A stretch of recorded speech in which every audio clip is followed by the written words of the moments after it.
Yo, what's up everyone? This is Valoramous, and today's DJ tutorial we're going to discuss how to use and apply the sound color and beat effects on the DJM-900NXS2 mixer in conjunction with CDJ-3000s. So let's hop over to my new equipment setup with two CDJ-3000s and one DJM-900NXS Mixer 2, and I'm going to show you a few examples on how to use the sound color and the beat effects on the DJM-900NXS2 mixer.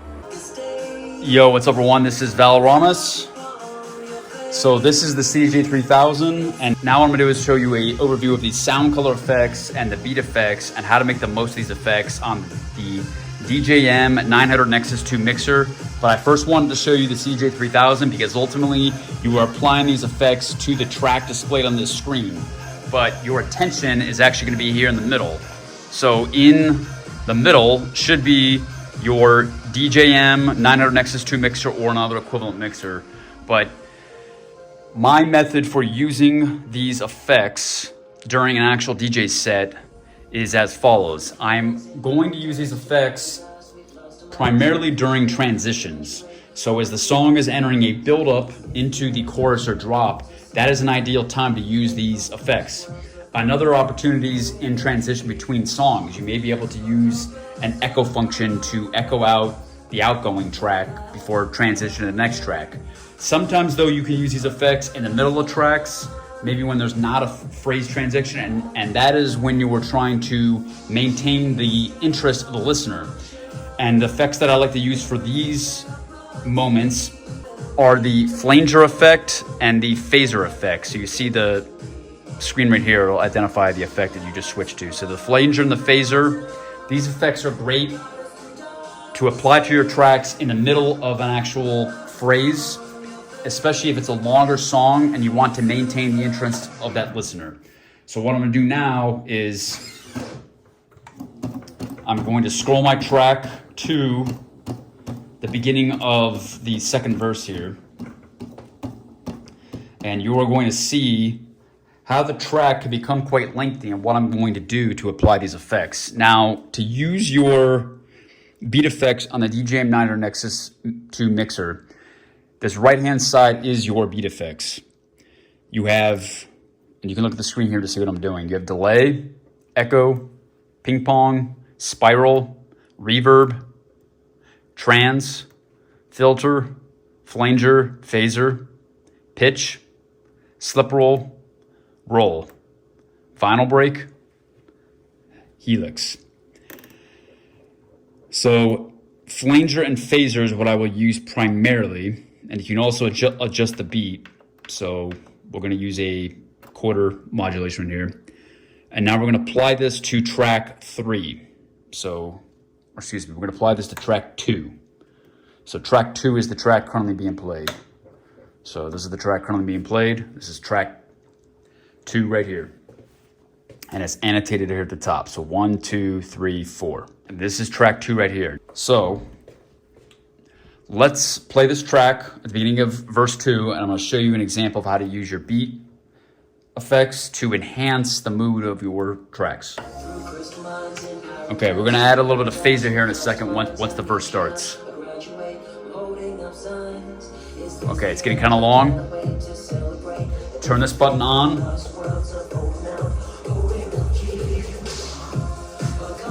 Now let's try the phaser.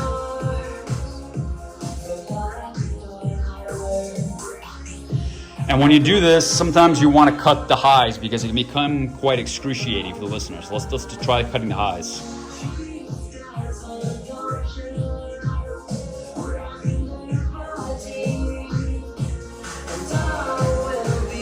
Now as the track is entering the build-up section, this is when you can apply more main effects. So I like to use the reverb and then also the filter. So this is the filter, the sound color effects, and this is the reverb. We're going to apply both at the same time as we go into the drop. Turn both clockwise. And you see what I did there is I applied both all the way up until about 1 bar prior to the drop, because I know in EDM music that 1 bar is very, very important because it's like an impactful moment when the audience needs to hear everything that the producer intended of that track very clearly. So I applied both effects over the course of about 7 bars, and I first turned these effects slowly, and then I turned them slowly up pretty much throughout the entirety of that 7-bar drop, but I'm turning them both slowly, being careful not to overdo it. You don't want to turn these all the way over to their max position, because then you can actually completely omit the track or cut out the track, or you can be removing too many frequencies to where it's not pleasant to the listener's ear. You want this to be a somewhat subtle effect, but still noticeable. So I like to turn this one about maybe a quarter turn, and then this one maybe up to the half position, not much more than that though. So both are basically in the half position. So it's like this. So both of your hands can move in unison.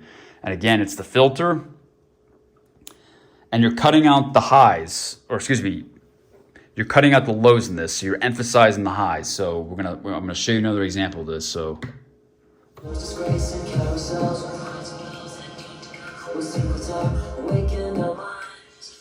see, the low has been removed.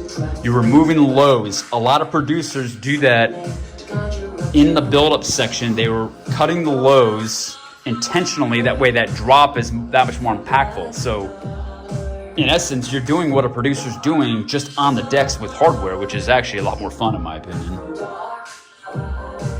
See, you can use this filter effect by itself. You don't even need the reverb, but the reverb helps add that sense of space. So as we enter the build-up section, we're gonna enter the build-up section right here. We're gonna do it again.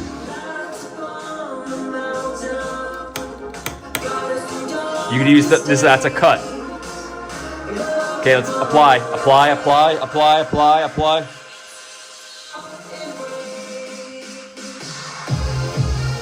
And now, bam, the frequencies are fully in effect in the mix. You've eliminated the filter, you've eliminated the reverb, and bam, the listener can enjoy the track. So you have it. That is my tutorial on how to use the sound color and the beat effects during various moments of the track, either during phrase transitions or during lengthy parts of the song when the track could be becoming boring and you want to maintain the interest and the ears of the listeners. You can use sound color effects and beat effects to enhance interest levels in your set. Now, I've only shown you some of the most important ones, but keep in mind there are many other effects you can experiment with, both on the sound color and also on the beat effects. This is just the tip of the iceberg, but I also like to use echo and sometimes delay in addition to reverb. Everything else, trans, I can sometimes do, and that can help. There's actually a trick to use the trans effect to help with scratching if you're just learning how to scratch. Most of the other effects though, pitch I'll use sometimes, but the rolls and the vinyl breaks, I don't really use that, and most DJs do not really use that as much either. So I would say focus on the main ones first, and the primary beat color effect, or excuse me, the primary beat effect is going to be reverb. And then next, it's probably gonna be echo and or delay. And then flanger and phaser is basically like a sweetener. You're not gonna use it too often, but you will use it at some points during your sets. And on the sound color effects, the main effect is of course the filter. And you can use that to either cut the highs. You can use a low pass filter or a high pass filter. Most folks use it as a high pass filter, which is cutting the lows. There you have it. If this tutorial helped you on the DJM-900NXS2 mixer, then please leave a comment in the comments of this video below, and I'll see you in the next video. 3, 2, 1, lose it.